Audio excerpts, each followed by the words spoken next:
आज हम जूरिस्प्रूडेंस में पढ़ते हैं ऑस्टिन को।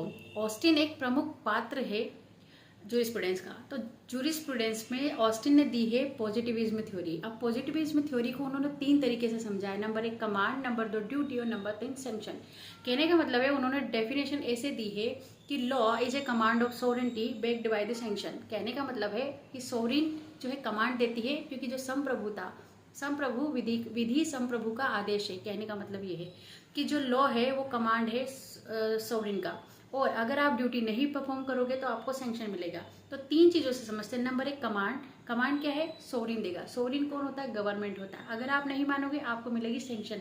तो उन्होंने बोला कि लॉ जो है सोवरेनिटी में निहित है। लॉ कहाँ से आता है? सोवरेनिटी से आता है। न तो मोरलिटी से आता है, न रिलीजन से आता है, न कहीं और से आता है। तो अगर आपको लॉ को लॉजिकली समझना है तो आपको ऑस्टिन को समझना पड़ेगा, और अगर आपको जस्टिस समझना है तो आपको दूसरे जुरिस्ट को समझना पड़ेगा।